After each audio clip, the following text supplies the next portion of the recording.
Hello friends, स्वागत करती हूँ आप सभी का अपने इस यूट्यूब चैनल में जिसका नाम है ड्रीम स्पेशल। आशा करती हूँ आप सभी लोग बहुत अच्छे होंगे और अपने कॉम्पिटिटिव एग्जामिनेशन की तैयारी बहुत अच्छे से कर रहे होंगे। फ्रेंड्स, सबसे पहली बात तो मैं आपसे क्षमा चाहूँगी, आपसे सॉरी चाहूँगी कि वीडियोस 1 या 2 दिन करके इर्रेगुलर हो रही हैं। उसका भी कारण मेरे पास है फ्रेंड्स। पहले तो सबसे बड़ा कारण है मेरा बिजी शेड्यूल, और दूसरा सबसे बड़ा मेन कारण है कि जो भी दिल्ली में रहता होगा उसे पता होगा कि कितनी बारिश हो रही है यहाँ पर, और बारिश के साथ साथ कनेक्टिविटी का बहुत ज़्यादा इशू आ रहा है। ठीक है फ्रेंड्स, तो मैं आपसे क्षमा चाहूँगी और मैं साथ ही साथ ये भी आप लोगों से कहना चाहूँगी कि मैं कोशिश करती हूँ और कोशिश करती रहूँगी कि आपके लिए रेगुलर वीडियोस आती रहें। ठीक है, मैंने 6 दिन में आपसे 5 वीडियोस बोला था कि आएंगी, तो 6 दिन में 5 वीडियोस आपकी आ जाएंगी और मैं रेगुलर रहने की कोशिश करूँगी। ठीक है फ्रेंड्स, तो इस चीज़ के लिए मैं क्षमा चाहूँगी। बाकी आज का जो हमारा टॉपिक है वो है NTA 1999, मतलब कि नेशनल ट्रस्ट एक्ट आया था फ्रेंड्स हमारे 1999 में। तो इसमें क्या हुआ था, क्या इसकी मान्यता है, क्यों ये इसलिए कितना ज़्यादा इतना ये हमारे एग्ज़ाम पॉइंट ऑफ व्यू से ये इतना ज़्यादा इम्पोर्टेंट एक्ट क्यों माना जाता है। PWD एक्ट 1995 के बाद ये सबसे इम्पोर्टेंट एक हमारा एक्ट माना जाता है। तो क्यों माना जाता है, इसमें ऐसी क्या मेन चीज़ थी, क्या ख़ास चीज़ थी कि भाई इससे घुमा फिरा के, नहीं तो स्ट्रेट फॉरवर्ड क्वेश्चन आ ही जाते हैं। ठीक है फ्रेंड्स, इसके बाद हम लोग जो मेन करेंगे वो करेंगे RPWD एक्ट। ठीक है फ्रेंड्स, ये 3 जो थे इसमें डिसेबिलिटीज़ लिखी हुई हैं, इसलिए हमें ये तीनों के तीनों एक्ट करने पड़ेंगे और इन तीनों एक्ट में अपनी अपनी डिसेबिलिटीज़ की क्या है, डेफिनेशन लिखी हुई है, जो कि आपके एग्ज़ाम पॉइंट ऑफ व्यू से इम्पोर्टेंट है। इसके बाद हम लोग अपनी सिलेबस की तरह ही चलेंगे, डिसेबिलिटीज़ कवर करेंगे। उससे पहले फ्रेंड्स एक लिस्ट बनाई हुई है मैंने, जो सबसे पहला हमारा जो आया था मेंटल ल्यूनेसी एक्ट। उस एक्ट के बाद जितने भी आज तक एक्ट आए हैं, लगातार सारे एक्ट जो हैं ब्रीफ में हम लोग पढ़ेंगे। जो जो आपके लिए इम्पोर्टेंट होगा वो ब्रीफ में हम लोग चलते चलेंगे। ठीक है, सबसे पहले फिर उसके बाद जो जो भी हमारी स्कीम्स आई थी, ठीक है, वो सब हम लोग इसमें कवर करेंगे। पर सबसे पहले ये तीनों एक्ट हमें पढ़ने ज़रूरी है डिसेबिलिटी सीरीज़ शुरू करने से पहले। ठीक है फ्रेंड्स, तो हमने PWD एक्ट जो था वो ख़त्म कर लिया था। आज हमारी बारी है NTA 1999, मतलब कि 1999 नेशनल ट्रस्ट एक्ट जिसे हम बोलते हैं। ये आया था 1999 में, और ये जो फ्रेंड्स आज हमारी क्लास है ये है क्लास 4th। तो बिना किसी टाइम गवाए आइए चलिए शुरू करते हैं अपनी इस वीडियो के साथ। तो जी इंट्रोडक्शन क्या है, सबसे पहले तो देखिए ये एक्ट है क्या। देखिए जी, इंग्लिश में क्या बोलना चाह रहा है ये, the national trust act is a statutory body of the ministry of social justice and empowerment, government of India. Hindi में भी पढ़िए पहले। राष्ट्रीय न्यास अधिनियम भारत सरकार के सामाजिक न्याय और अधिकारिता मंत्रालय का एक वैधानिक निकाय है। अब आपको समझ नहीं आया होगा थोड़ा सा, ठीक है, अब मैं आपको समझाती हूँ कि ये होता क्या है। देखिए जी, कुछ भी याद रखने की ज़रूरत नहीं है, सिर्फ एक मिनिस्ट्री का नाम याद रखिए, ministry of social justice and empowerment. PWD person with disability से रिलेटेड जितने भी कुछ बदलाव लाने होते हैं, कुछ मतलब ये समझ लीजिए कुछ उनमें बदलाव लाना है, कुछ राइट में चेंज करना है, कुछ इनके न्याय के लिए लड़ना है, कुछ इनके ट्रस्ट के बारे में लड़ना है, कुछ इनके राइट्स के बारे में लड़ना है, या फिर इनके लिए कुछ नया लाना है, समाज में क्या करना है क्या नहीं करना है, सारे PWD जो पर्सन होते हैं, पर्सन विद डिसेबिलिटीज़, उनसे रिलेटेड सारे डिसीजन कौन सी मिनिस्ट्री लेगी, ministry of social justice and empowerment लेगी। इसकी मंजूरी के बिना कुछ नहीं हो सकता इस वाली फील्ड में। ये बहुत ही बड़ी अपने आप में एक मान्यता रखती है, कौन सी ministry, social justice and empowerment की मिनिस्ट्री। ठीक है जी, किसके अंडर आती है ये, गवर्नमेंट ऑफ इंडिया के अंडर आती है, भारत सरकार के अंडर आती है। ठीक है जी, अब क्या हुआ, जो भी लोग इस नेशनल ट्रस्ट एक्ट को लाना चाहते थे उन्होंने अपना एक फ्रेमवर्क तैयार करा कि जी हम ये जो नेशनल ट्रस्ट एक्ट है इसमें हम ये चीज़ें आपको उपलब्ध करवाना चाह रहे हैं, समाज में उपलब्ध कराना चाह रहे हैं, हमारा ये मोटिव है, हम पुनर्वास करना चाह रहे हैं, जो भी कुछ उनका रहा होगा।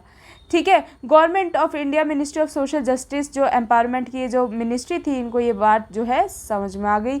अब समझ में आ गई तो इन्होंने क्या किया कि जी इन्हें इतनी सॉलिड लगी, इतनी अच्छी लगी इनकी बात, तो ये नेशनल ट्रस्ट एक्ट जो है ये स्टैट्यूटरी बॉडी मतलब एक वैधानिक निकाय बना दिया। इसका वैधानिक निकाय का मतलब क्या होता है कि ये होल सोल अपने में एक ऐसा एक्ट है जिसके हाथ में पावर है, ठीक है, कुछ भी ऐड करने की, कुछ भी हटाने की, अपने लेवल पर डिसीजन मेक कर सकता है, ये बना सकता है। इसे हमेशा ministry of social justice and empowerment में जाने की ज़रूरत नहीं है। जो इसका लेवल है ये अपने लेवल पे सारे डिसीजन ले सकता है, चाहे वो स्टेट लेवल के हों, चाहे वो हमारी कंट्री के हों, ठीक है। जहाँ जहाँ पर भी ये नेशनल ट्रस्ट एक्ट लागू होगा, जिन जिन स्टेट्स में, राज्यों में ये नेशनल ट्रस्ट एक्ट जो है राष्ट्रीय न्यास अधिनियम जो है लागू होगा, वहाँ पर ये अपने लेवल पर डिसीजन खुद ले सकता है, ठीक है। तो एक तरीके से इसको सशक्त कर दिया गया था। क्यों? क्योंकि इसको एक स्टैट्यूटरी बॉडी, वैधानिक निकाय बना दिया गया था कि भाई आप जो है, आपका काम इतना अच्छा है, आपका काम इतना अच्छा है, आपने इतने अच्छे मोटिव जो है वो सेट किए हुए हैं, तो हम जो है वो आपको पूरा एक अथॉरिटी देते हैं कि आप इस चीज़ पे काम कीजिए। आपको रिसर्च की ज़रूरत है, आप रिसर्च कीजिए, आपका जो मन है, आप पुनर्वास करना चाहते हैं, आप पुनर्वास कीजिए, आपका जो मन है आप वो कीजिए, हमें सिर्फ रिजल्ट चाहिए।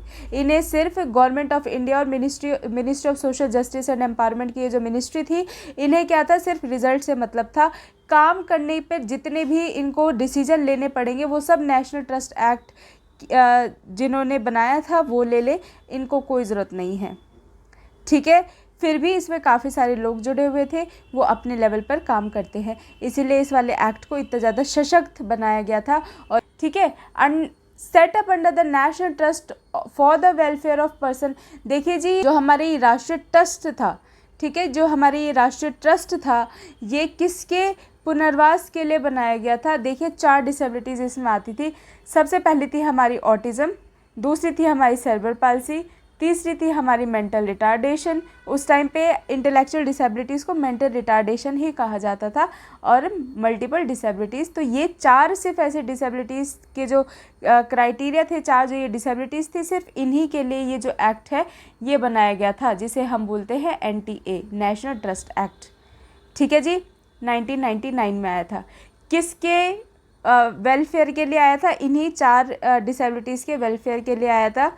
आगे चले, ठीक है, इन्हीं के पुनर्वास के लिए, इन्हीं के लिए सारा काम करता था ये। और देखिए जी, जैसे आप इस फील्ड से बिलोंग करते हैं, आप इस फील्ड से ही हैं, तो मुझे बार बार हर एक चीज़ बताने की ज़रूरत नहीं है, क्योंकि हर एक एक्ट इनको कुछ ना कुछ सशक्त करने के लिए ही बनाया गया था। सबसे पहली बात तो अब इन्होंने सशक्तिकरण कैसे किया होगा, अब आप अपना दिमाग लगाइए थोड़ा सा और सोच के देखिए कि सशक्तिकरण किस किस तरीके से हो सकता है, ठीक है।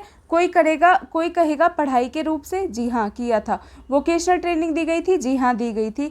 मेडिकल ट्रेनिंग दी गई थी, जी हाँ, मेडिकल इनको फैसिलिटीज़ भी प्रोवाइडेड थी। फाइनेंशियल ट्रेनिंग, जी हाँ। आवास दिया गया था, जी हाँ। और हम क्या कह सकते हैं, और आप सोच के बताइएगा कि हम लोग क्या इसमें और लगा सकते हैं। इसमें एड्स एंड अप्लाइंसेस दिए गए थे, जी हाँ बिल्कुल प्रोवाइड करे गए थे। क्या जिनके माता पिता खो गए थे, क्या इनको ये प्रोवाइड कराया गया था? जी हाँ प्रोवाइड कराया गया था। क्या इनके लिए वोकेशनल ट्रेनिंग खोली गई थी? जी हाँ, इनको वोकेशनल की जो ट्रेनिंग है, कामकाज जो है वो भी सिखाया गया था। हर एक तरीके से आप लोग लगा के देख लीजिएगा, सिर्फ इन 4 डिसेबिलिटीज़ के लिए इस एक्ट ने हर एक चीज़ की थी जो भी आप सोच सकते हैं। अब बार बार मुझे बताने की ज़रूरत नहीं है। क्वेश्चन कभी DSSB में ऐसा आ जाए या फिर किसी भी एग्जामिनेशन में ऐसा आ जाए कि जी NTA ने, नेशनल ट्रस्ट एक्ट ने किया क्या था, इसने हर एक चीज़ की थी। पर 4 डिसेबिलिटीज़ याद रख लीजिएगा, autism, cerebral palsy, mental retardation and multiple disabilities. आगे जो इसके उद्देश्य थे मैं आपको वो भी एक बार जो है अच्छे से समझा देती हूँ, ठीक है। आगे चलते हैं। 2 चीज़ इसमें बहुत ज़्यादा मेन ध्यान रखनी है कि जो ये एक्ट है कब आया था? 30 दिसंबर 1999 में आया था। देखिए, और कोई भी जो हमें डेट है, स्पेसिफिक जो डेट है वो प्रोवाइडेड नहीं है, तो एक ही डेट आप इसमें याद रख लीजिएगा। साल का एक तरीके से ऐसा ही मान लीजिए कि आखिरी ही दिन है। 31 मत लगाइएगा, एक दिन पहले, ठीक है। इसमें भी मान लीजिए कि 2000 से 1 कम है, और इसमें भी 31 से 1 कम है, याद रख लीजिएगा। कब लागू हुआ था? 30 दिसंबर 1999 में, ठीक है। एक्ट में जो है 9 चैप्टर थे, मतलब कि 9 अध्याय थे और 36 धाराएं थी, ठीक है जी। आगे अब इसके ऑब्जेक्टिव्स क्या थे, इसके उद्देश्य क्या थे, ये एक एक करके बहुत अच्छे से सुनिएगा। ठीक है, सबसे पहला है to enable and empower person with disabilities to live as independently. अब देखिए, विकलांग व्यक्तियों को स्वतंत्र रूप से जीने के लिए सक्षम और सशक्त बनाना। क्या इसमें नई बात है, ये बताइए आप। ये इनकी डायरेक्ट लाइन उठाई हुई है इनके एक्ट से ही, मैंने इसमें कुछ भी आपसे एडिट नहीं किया है। इस वाली पर्टिकुलर लाइन को जो उद्देश्य था सीधा का सीधा वही लिखा है। ठीक है, कुछ भी एडिट नहीं किया है। तो सोच ही सकते हैं कि जी कोई नेशनल ट्रस्ट एक्ट आया तो वो इंडिपेंडेंट सशक्त बनाने के लिए ही आया होगा ना। पुनर्वास करते हैं, क्यों करते हैं, सशक्त बनाने के लिए ही करते हैं, सक्षम बनाने के लिए ही करते हैं। सबसे पहले याद रखने की ज़रूरत नहीं है, हर चीज़ को समझो। ठीक है, हर चीज़ को बस समझना है। सेकंड है to strengthen facilities to provide support to person with disabilities to live their within their own families. मतलब कि विकलांग व्यक्तियों को अपने परिवारों के भीतर रहने के लिए सहायता प्रदान करने के लिए सुविधाओं को मजबूत करना। अगर आपने मेरी स्पेशल एजुकेशन वाली अगर आपने मेरी वीडियो देखी होगी तो आप अच्छे से जानते होंगे कि पहले इन चार डिसेबिलिटीज़ के साथ क्या होता था। ठीक है, अब इसका कारण क्या था कि भाई फैमिलीज़ को क्यों इंक्लूड करा जा रहा है इसमें, परिवारों को क्यों इंक्लूड करा जा रहा है इसमें, क्यों भीतर रहने की उनमें बात करी जा रही है।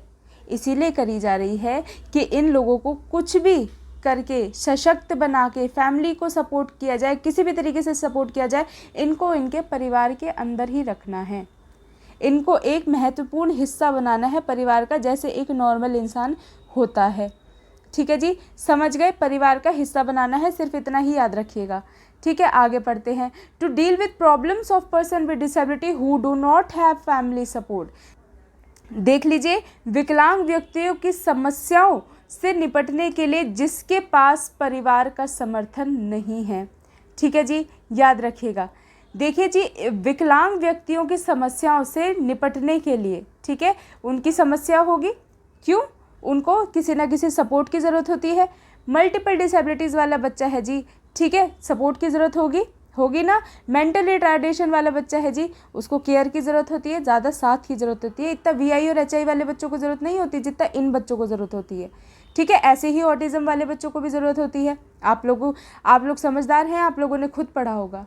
ठीक है, उनको भी ज़रूरत होती है। ठीक है, तो अब इस वाले पॉइंट में मेन क्या कहा जा रहा है कि ऐसा बच्चा है, ऐसी स्थिति वाला बच्चा है जिसके पास परिवार नहीं है, तो ऐसी समस्याओं से निकलने के लिए जिसके पास अगर फैमिली नहीं है या फैमिली का क्या कह सकते हैं समर्थन नहीं है, इन लोगों को कैसे इनकी परेशानी से बाहर लाया जाए, क्या क्या इसमें ऐसी चीज़ें डाली जाए जो कि आगे मैं आप लोगों को पढ़ाऊंगी। काफ़ी सारी स्कीम जोड़ी गई थी कि इनको कैसे सोशली एडजस्ट किया जाए, कैसे इनको समाज में लाया जाए, एडजस्ट करा जाए। ठीक है, कैसे इस समाज में भागीदारी इनको दिलवाई जाए। ठीक है, परिवार से अगर ये बिछड़ भी चुके हैं, परिवार इनको बिल्कुल ही सपोर्ट नहीं करता, अभी भी परिवार ने इन्हें छोड़ दिया है, तो ठीक है, तो कैसे इन लोगों को आगे लाया जाए, ये भी इनकी बात थी। चौथा पॉइंट सुनिए, बहुत ज़्यादा इम्पॉर्टेंट है। To promote measures for the care and protection of person with disabilities in the event of death of their parents और गार्जियन। बात वही है, बट बात दूसरे तरीके से कही गई है, समझिए। विकलांग व्यक्तियों के माता पिता या अभिभावकों की मृत्यु की स्थिति में उनकी देखभाल और सुरक्षा के उपायों को बढ़ावा देना। ठीक है, मान लीजिए पहले तो परिवार सपोर्ट नहीं कर रहा था, परिवार ने छोड़ दिए थे ऐसे बच्चे। इस लाइन में बोल रहा है कि परिवार मतलब उसकी कोई ख्याल रखने वाला है ही नहीं, ना तो पेरेंट्स है और गार्जियंस में, जैसे कि जो हमारी पेरेंट्स के बाद जो हमारी देखभाल करता है, मान लीजिए हमारे भाई हो गए, बहन हो गए, चाचा हो गए, चाची, दादी, दादा, ऐसे अगर कोई इंसान हुए जो हमारी देखभाल कर सके, ऐसे भी नहीं हैं, तो फिर क्या होगा, या फिर डेथ हो जाए किसी की तो फिर क्या होगा, इनको क्या किया जाए, केयर और प्रोटेक्शन प्रोवाइड करी जाए। ठीक है, ऐसी स्थिति में इनको देखभाल प्रोवाइड कराई जाए और सुरक्षा प्रोवाइड कराई जाए। कैसे प्रोवाइड कराई जाएगी ये हम आगे पढ़ेंगे, किसके द्वारा कराई जाएगी, इन्होंने कुछ स्कीम्स दी थी जो कि हम आगे पढ़ेंगे, उसके द्वारा कराते थे ये। ठीक है, तो एक तरीके से बच्चों को आगे ही लाया जा रहा है।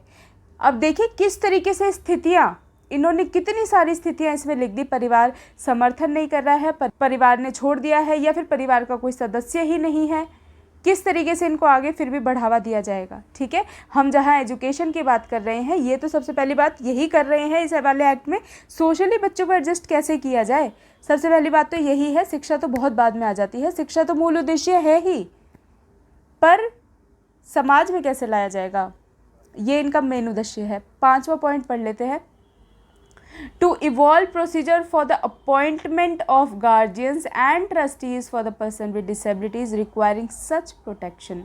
देखिए, ऐसी सुरक्षा, कैसी सुरक्षा, जो हमने चौथे पॉइंट में अभी अभी हम लोग पढ़ के आए हैं कि जिनके माता पिता नहीं है उनको सुरक्षा दी जाए। ठीक है, तो कैसी सुरक्षा? ऐसी सुरक्षा की आवश्यकता वाले विकलांग व्यक्तियों के लिए अभिभावकों और न्यासियों की नियुक्ति के लिए प्रक्रिया विकसित करना। देखिए जी, अगर मान लीजिए कि पेरेंट्स नहीं है, कोई भी गार्जियन नहीं है, उनका देखभाल रखने वाला नहीं है, तो अपॉइंट किए जाएंगे। ठीक है, ऐसे अवसर बनाए जाएंगे कि इनको दिए जाए क्या, गार्जियन, इनके देखभाल करने वाले लोग, या फिर ट्रस्टी जोड़े जाएंगे कि जो उनका पूरे ज़िंदगी का उनका भरण पोषण चला सके। ठीक है, उनकी एजुकेशन का खर्चा दे सके, उनकी वोकेशनल ट्रेनिंग का खर्चा दे सके, उनकी डिसेबिलिटी अपना सके, उन लोगों को अपना सके, ऐसे लोगों को जोड़ा जाए।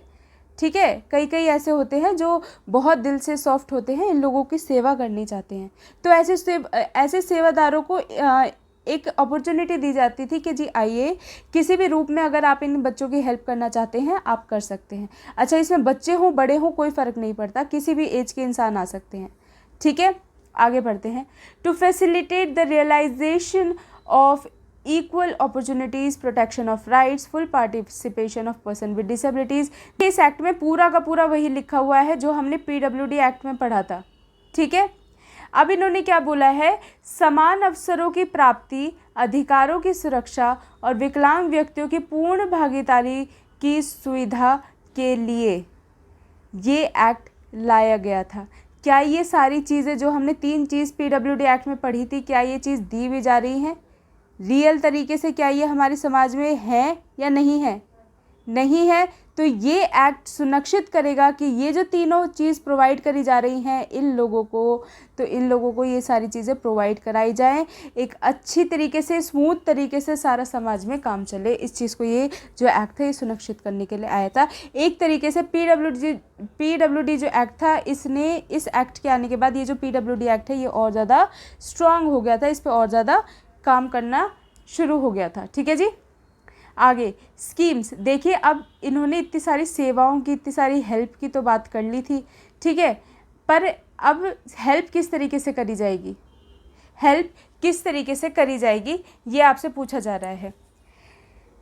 अब हेल्प किस तरीके से करी जाएगी ये आपसे पूछा जा रहा है। सबसे पहली बात तो ये समझिए कि इनके पास, जब ये एक्ट बना था, इनके पास इतनी ज़्यादा इंसान नहीं थे, इतने ज़्यादा लोग नहीं थे कि जो इतनी सारी चीज़ों पे अलग अलग स्टेट में, राज्यों में कार्य कर सके।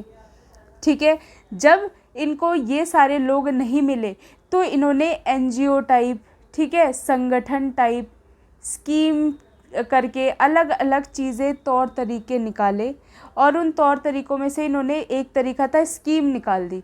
इस स्कीम से लोग जुड़ते थे, कुछ अपनी मर्ज़ी से, कुछ प्रोफेशनल जो है इस एक्ट के तहत जोड़े जाते थे। फॉर एग्जांपल डॉक्टर्स, प्रोफेशनल्स, जितने भी हमारे स्पीच थेरेपिस्ट वगैरह, टीचर्स, स्पेशल एजुकेटर्स जोड़े जाते थे। कुछ एक्ट के द्वारा जोड़े जाते थे, कुछ वॉलंटरी खुद से भी आते थे। ठीक है, तो इस स्कीम से जुड़ते चले गए, और जब ये स्कीम से यहाँ पर मान लीजिए 100 लोग जुड़े, इस चेन से ये चेन जुड़ी, इस चेन से ये चेन जुड़ी, इस चेन से ये चेन जुड़ी, इस तरीके से ये पूरे हमारी कंट्री में, पूरे हमारे भारत में ये जो है ये NTA एक्ट जो है ये सक्सेसफुल हुआ। ठीक है, ये सक्सेसफुल हुआ, ये बात आप ध्यान रखिएगा। अब ये स्कीम्स कौन सी थी, कैसे इन्होंने लोगों को जोड़ा, भाई क्या किया इन्होंने, क्या जोड़ दिया इन्होंने लोगों को? इतनी सारी ये उद्देश्य लेकर बैठे थे गवर्नमेंट के पास। ऑब्वियस सी बात है, फिर तो गवर्नमेंट खुशी हो जानी थी कि भाई इतना काम कर रहे हो तुम हमारे बिना। ठीक है, तो कैसे इन्होंने ये सब चीज़ें करी? देखिए जी, जब नीयत साफ़ हो ना और कुछ करने का जुनून हो तो हर चीज़ हो सकती है। सबसे पहले इन्होंने स्कीम कौन सी चलाई, दिशा स्कीम चला दी। अब दिशा स्कीम में क्या था, early intervention and school readiness scheme for 0 to 10 years. देखिए 0 से लेकर 10 साल के वर्ष के जितने भी इनमें बच्चे थे उनके लिए क्या कर दिया गया, प्रारंभिक हस्तक्षेप और स्कूल तैयारी योजना। देखिए अर्ली इंटरवेंशन कर दी गई इन लोगों के लिए। ठीक है, अगर ये डिसेबिलिटी इनकी मतलब पाली कि भाई हाँ ये वाली डिसेबिलिटी है, इस बच्चे को ऑटिज़म है, इस बच्चे को मेंटली रिटार्डेशन है, आइडेंटिफिकेशन हो गई। अर्ली इंटरवेंशन का मतलब है जल्दी से जल्दी उस पर काम शुरू करना, और यही जो ये दिशा ऐप है यही ये करती थी। अब ये बात आप ध्यान रखिएगा कि 0 से लेकर अगर कोई 10 साल तक का बच्चा है तो उसे दिशा ही तो दी जाएगी, नॉर्मल बच्चे को भी दिशा ही दी जाती है। इन लोगों को दिशा किस तरीके से दी गई थी, अर्ली इंटरवेंशन, मतलब जल्दी से जल्दी इनके डिसेबिलिटीज़ के ऊपर कार्य कर कर इनको दिशा दी गई, तो इसलिए इस जो स्कीम है इसका नाम दिशा रखा गया। ठीक है, और अगर इनके ऊपर जल्दी अर्ली इंटरवेंशन मतलब जल्दी इनकी डिसेबिलिटीज़ के ध्यान में रखते हुए अगर इनके ऊपर काम शुरू हो गया तो काम शुरू करने के साथ साथ इनको क्या किया जाता था, स्कूल रेडी किया जाता था। देखिए कोई कोई मेंटल रिटार्डेशन की स्थिति ऐसी होती है जैसे कि मान लीजिए कि माइल्ड है, ठीक है, इतना मेंटली रिटार्डेड नहीं है, IQ जस्ट थोड़ा सा कम है, उसको हम क्या कर सकते हैं, शिक्षित कर सकते हैं। तो भाई स्कूल के लिए उसको कैसे रेडी करेंगे, स्कूल के लिए कैसे रेडी करेंगे। देखिए इससे पहले एक स्टेप होता है अर्ली आइडेंटिफिकेशन। अर्ली आइडेंटिफाई कर लिया, जल्दी पहचान कर ली, जल्दी पहचान करने के बाद उसकी डिसेबिलिटी के हिसाब से उस पर जल्दी से काम करना शुरू कर दिया, काम करना शुरू कर दिया तो स्कूल रेडीनेस उसको 0 से लेकर 10 वर्ष तक है तो जल्दी से जल्दी उसको क्या है, स्कूल के लिए रेडी करने लगे। ठीक है, कि भाई अगर ये पढ़ सकता है, IQ ठीक है, तो इसको स्कूल के लिए रेडी करो।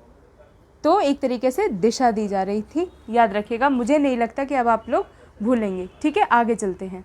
अब देखिए जी, वो हो गई थी जो दिशा, जो हमने स्कीम पढ़ी थी वो 10 साल से नीचे वाले बच्चों के लिए थी, 10 साल पे ख़त्म हो गई थी। इसके बाद विकास जी आए। ठीक है, विकास मतलब स्कीम आई, विकास आया। ठीक है, इसमें क्या करा गया, ये 10 वर्ष से ऊपर वाले बच्चों के लिए खोला गया था। ठीक है, अब जैसे कि हमने ऊपर इनके उद्देश्य पढ़े थे, कोई माँ बाप इनको नहीं रखना चाहते हैं, किसी के माँ बाप ही नहीं है, किसी की मृत्यु हो गई है, किसी ने इन्हें छोड़ दिया है। अब क्या किया, इनके लिए डे केयर खोल दिया गया। ठीक है, मतलब माँ बाप को कोई नॉलेज नहीं है, बच्चे ने जस्ट अभी स्कूल आना शुरू किया है, प्रारंभ किया है, कैसे पढ़ाएंगे, क्या करेंगे, कैसे करना है हमें नहीं पता। दिन के, ये मान लीजिए कि दिन के 4 घंटे इन्हें डे केयर में रहना पड़ता था जिसमें ये सारी चीज़ें सीखते थे। ठीक है, अच्छा ये स्कूल उस स्कूल की तरह नहीं चलते थे कि भाई पूरा 5 घंटे का 6 घंटे का स्कूल लग रहा है, इसको हम लोग डे केयर का नाम देते थे। ठीक है, डे केयर मतलब जहाँ पर इनको केयर करा जाए, जहाँ पे इनकी देखभाल की जाए, जहाँ पे इनके ऊपर काम किया जा सके। ठीक है, तो 4 घंटे इन्हें रहना है और 1 महीने में इन्हें 21 दिन आना है, दिन के 4 दिन, महीने में 21 दिन इनको आना ही आना है, अनिवार्य है 10 साल से ऊपर बच्चों के लिए। ठीक है, और ये डे केयर में रहकर क्या करते थे, देखिए जी, डे केयर में रहकर इन लोगों की स्किल्स के ऊपर काम करा जाता था।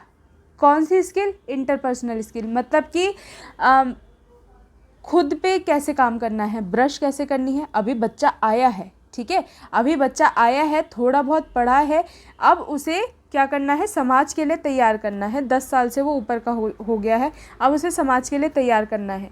अब वो खुद कैसे रहेगा, खुद का ख्याल कैसे रखेगा, मेंटली रिटार्डेड है, बहुत सालों का काम लगता है, खुद को तैयार कैसे करेगा, खुद को रेडी कैसे करेगा, खुद को ब्रश कैसे करेगा, खुद के बाल कैसे कॉम करेगा, ये सारी चीज़, खुद का ख्याल कैसे रखेगा, दूसरों से बात कैसे करेगा। और साथ ही साथ इनको क्या किया जाता था, इनको इंटरवेंशन दी जाती थी, किस तरीके से इनको कुछ ना कुछ स्किल सिखाई जाती थी। ठीक है, बचपन से ही 10 साल से ऊपर के हुए इनको स्किल में डाल दिया, मतलब कि इनकी एजुकेशन तो चल ही रही है, क्योंकि एक CBSE का मान लीजिए कोई पैटर्न है वो तो ये फॉलो नहीं कर पाएंगे। ठीक है, तो एक स्किल तो एक एजुकेशन तो चल ही रही है जो मिनिमम लेवल की है, इन बच्चों के लिए मिनिमम लेवल की ही चलती होगी। ठीक है, ऑटिज़म की इतने बड़े बड़े हम गोल नहीं ले सकते हैं जो एक नॉर्मल बच्चे के लिए ले सकते हैं, जो एक VIHI वाले बच्चे के लिए ले सकते हैं, इनके लिए तो लिमिटेड गोल रहते हैं।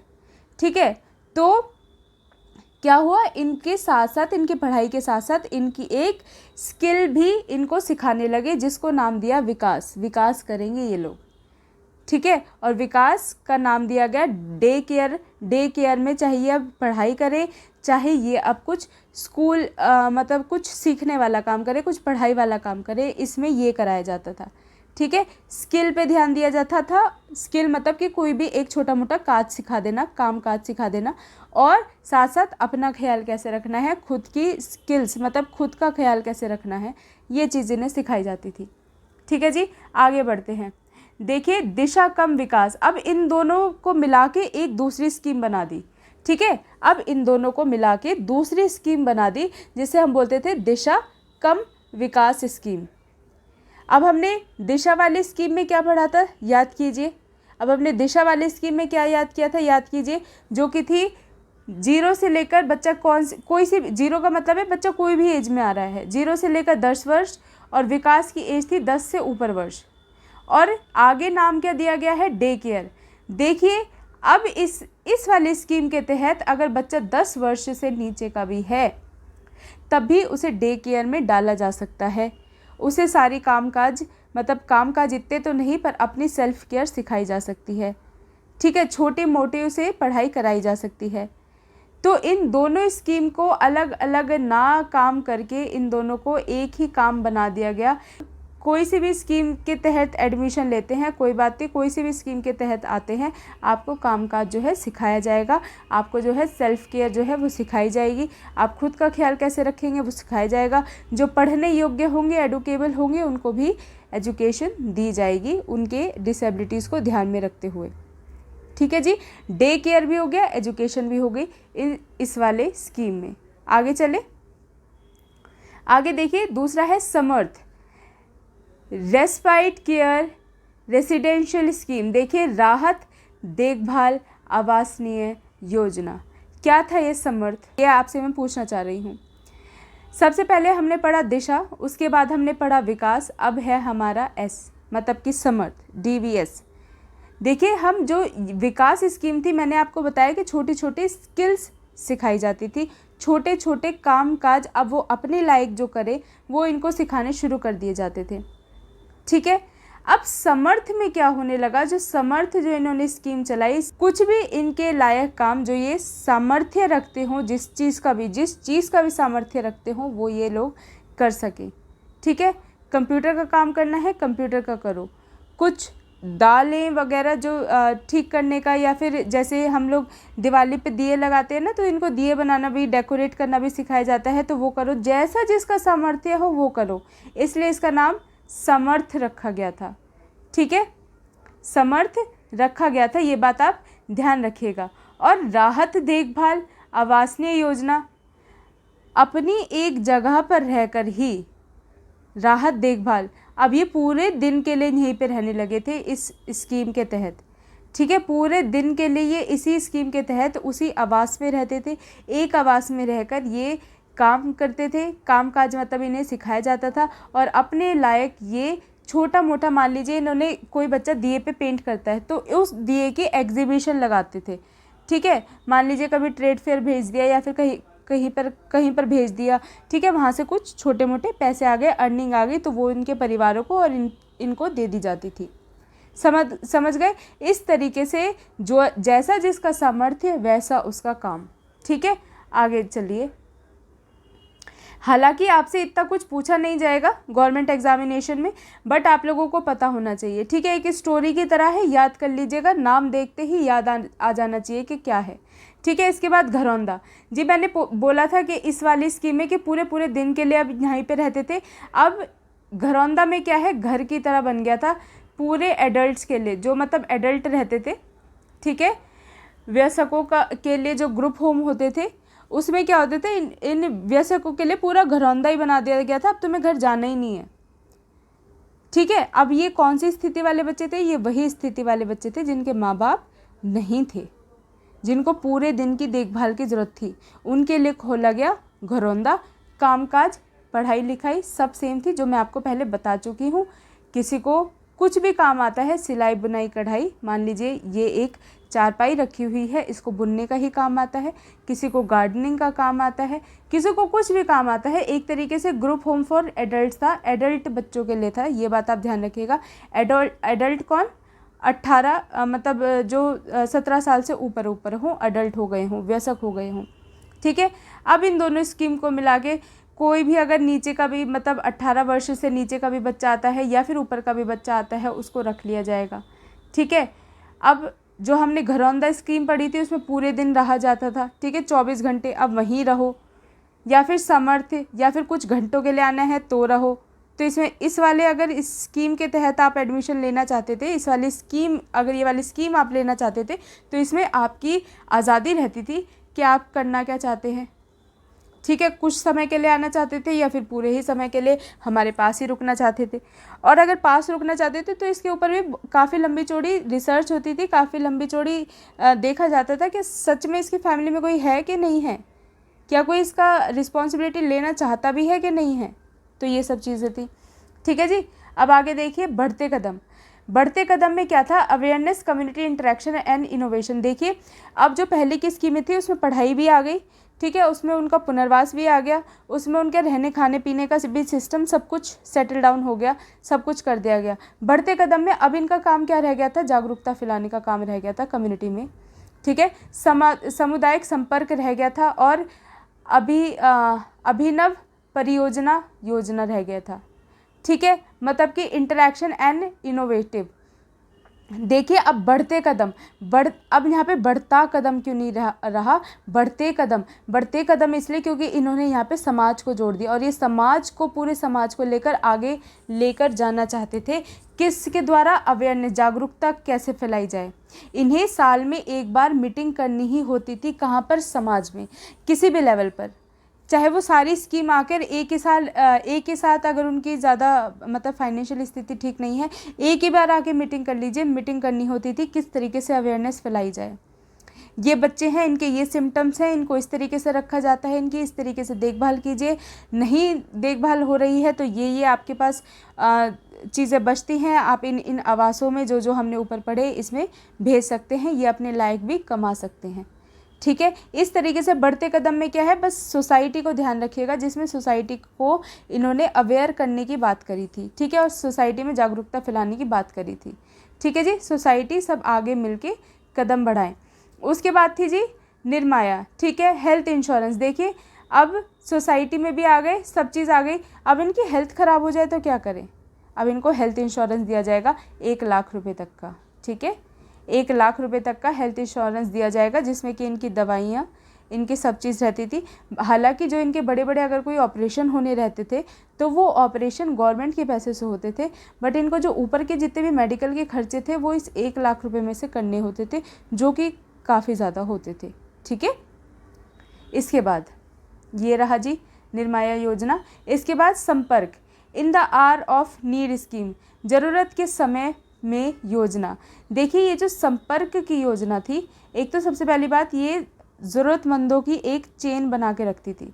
मान लीजिए मैं किसी एनजीओ से नहीं जुड़ी हुई, मैं सिर्फ इन वाली इस पूरी चेन को जानती हूँ, मैं इस नेशनल ट्रस्ट को जानती हूँ, मैं इसकी स्कीम्स को जानती हूँ, मैं इसके घरौंदों को जानती हूँ, मैं कहाँ पे ये है, मैं ये सब जानती हूँ, ठीक है। तो ऐसे लोगों को ये संपर्क में रखती थी, ठीक है, जो वॉलेंटियर आते थे, ठीक है, जो अपने आप से काम करने आते थे, ऐसे लोगों को ये जोड़ के रखती थी। और जब भी ज़रूरत होती थी इन्हें कम्युनिटी के लिए, कोई भी ये कैंपेन कर रहे हैं उसके लिए, तो ये संपर्क करके क्या करते थे?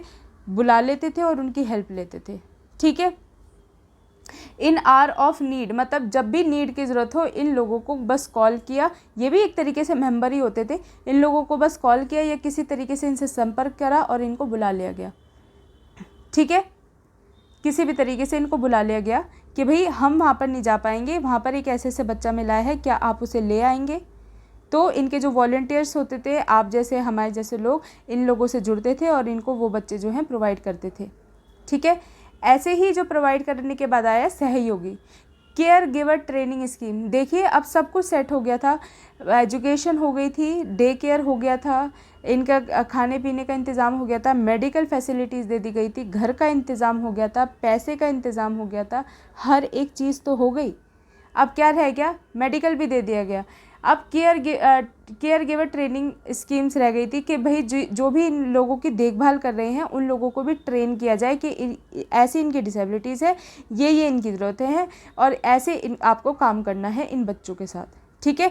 तो उनकी भी ट्रेनिंग जो है लगातार निरंतर चलती रहती थी, भले ही वो चाहे एक हफ्ते में एक बार हो या एक महीने में एक बार हो, चलती ज़रूर थी, ठीक है। इस तरीके से भी इन्होंने आगे अपनी जो काम है वो करने शुरू करे। ज्ञान प्रभा एक और हमारी स्कीम थी जिसका नाम था एजुकेशनल सपोर्ट, जिसका नाम था शैक्षिक सहायता। साफ साफ पता लग रहा होगा आपको, एजुकेशनल सपोर्ट, जो भी ज्ञान प्रभा में इनके जो भी एजुकेशन से रिलेटेड सहायता इनको चाहिए, कोई नई किताब चाहिए, किसी मतलब मान लीजिए कोई ऐसी चीज़ है जो कि इनके ज्ञान को बढ़ाए, लैपटॉप चाहिए, कुछ भी ऐसी चीज़ है तो वो इस स्कीम के तहत उन्हें मिल जाती थी। लैपटॉप हो गया, कंप्यूटर हो गया, किताबें हो गई, ब्रेल मतलब कोई बच्चा है उसको किसी भी एक तरीके से ज़रूरत है, ठीक है, एजुकेशन सपोर्ट इनको दिया जाता था इस स्कीम के तहत। दूसरा देख लीजिए प्रेरणा, ठीक है। दूसरा है प्रेरणा मार्केटिंग असिस्टेंट, जैसे कि मैंने आपको बताया दिए वगैरह बनाने इनको जो सिखाए जाते थे, ऐसे ही दाल वगैरह की पैकेजिंग करनी, पैकेट में डालना, उसकी मतलब पैकेट बनानी, पन्नी में बनाना, मोमबत्तियाँ बनानी, काफ़ी सारे ये बच्चे इनोवेटिव से वर्क करते थे और इस तरीके से ये लोग मार्केटिंग असिस्टेंस करते थे, सहायता करते थे, ठीक है। मतलब कोई भी चीज़ बेची अपनी बनाई हुई और उससे इनकम कर ली, तो ये किस योजना के तहत था? प्रेरणा योजना के तहत था, ठीक है। कोई बच्चा नहीं पहले स्कीमों से जुड़ा, कोई बच्चा नहीं पढ़ा, डायरेक्टली वो प्रेरणा में आ सकता है, कुछ ना कुछ स्किल दिखा सकता है, सीख सकता है और उससे कमा सकता है, ठीक है। संभव है एड्स एंड अप्लाइंसेस, मतलब एड्स एंड असिस्टिव डिवाइसेस, मतलब कि सहायता और सहायक उपकरण।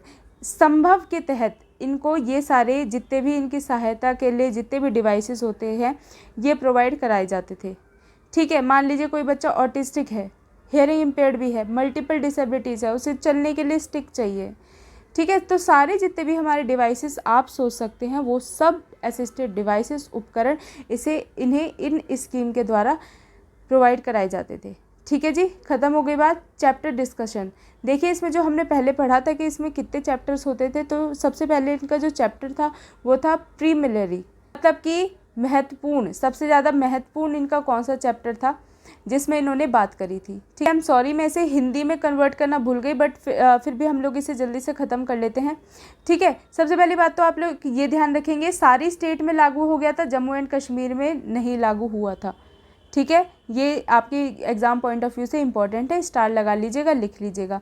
जम्मू एंड कश्मीर में ये वाला जो एक्ट है लागू नहीं किया गया था। ऑटिज़म की इनकी तरफ से क्या डेफिनेशन दी गई थी? इंग्लिश में ही दी गई थी, इसलिए मैंने इंग्लिश में ही लिखा है। सबसे पहले ऑटिज़म का कहा गया था मीन्स अ कंडीशन, इन्होंने कोई डिसेबिलिटी का नाम नहीं लिया, इन्होंने एक अवस्था का नाम लिया है, ठीक है। मीन्स अ कंडीशन, कोई डिसेबिलिटी का नाम नहीं लिया, इन्होंने एक अवस्था का नाम लिया है। ऑफ अनइवन स्किल डेवलपमेंट, मतलब इनकी स्किल जो एक इवन तरीके से, जो एक स्मूथ तरीके से चलनी चाहिए थी, इनकी जो स्किल डेवलपमेंट है हिली हुई होती है, एक स्मूथ तरीके से आगे नहीं बढ़ पाती, डेवलप नहीं कर पाती। प्राइमरीली अफेक्टिंग द कम्युनिकेशन, देखिए इन्होंने क्या बोला कि ऐसी स्किल डेवलपमेंट, ठीक है, ऐसी जो इनकी जो स्किल डेवलपमेंट होती है वो अनइवन तरीके से होती है, मतलब कि एक सही रूप से नहीं होती जो इनकी स्किल की डेवलपमेंट है, ठीक है। तो वो जो स्किल की डेवलपमेंट है वो किस चीज़ पर प्रभाव डालती है? कम्युनिकेशन पर, मतलब कि बातचीत पर। सोशल एबिलिटीज़, मतलब कि सामाजिक योग्यताएं, उसमें भी ये बच्चे नहीं रहते हैं, ठीक है। Marked by repetitive and ritualistic behaviour, देखिए सिर्फ यही बोला गया है इसमें कि ये एक ऐसी अवस्था थी जिसमें कि ये लोग कम्युनिकेट करने में नहीं दिक्कत होती थी, सोशल एडजस्टमेंट करने में दिक्कत होती थी, समाज में ये अपने आप को एडजस्ट नहीं कर पाते थे और रिपीटेटिव बिहेवियर होता था। हैंड फ्लैप कर रहे हैं, हैंड फ्लैप करे ही जा रहे हैं, कहीं देख रहे हैं, घंटों तक देखे जा रहे हैं, रिपीट कर रहे हैं अपने बिहेवियर को। ये 3 चीज़ उन्होंने कही थी ऑटिज़म के बारे में। आगे पढ़ लेते हैं।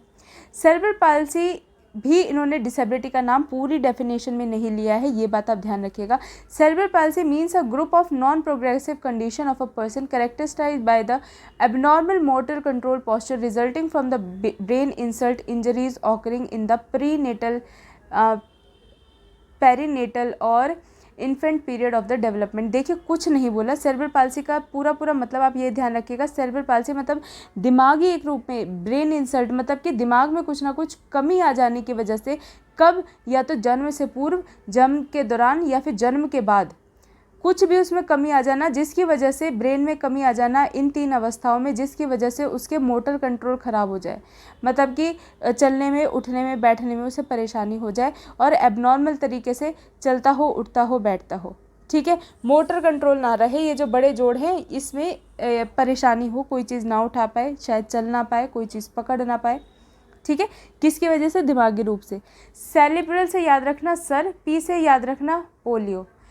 सर की वजह से सर में ऐसी ब्रेन इंसल्ट हो जाता था, ब्रेन में खराबी आ जाती थी, सर में ऐसी खराबी आ जाती थी कि जो शरीर है वो पोलियो की तरह हो जाता था, लटका झटका हो जाता था, हमारा उस पर कोई जोर नहीं रहता था, हम उसको कंट्रोल नहीं कर सकते हैं उस समय पे, ये कहना चाह रहे थे ये सेरेब्रल पाल्सी के बारे में।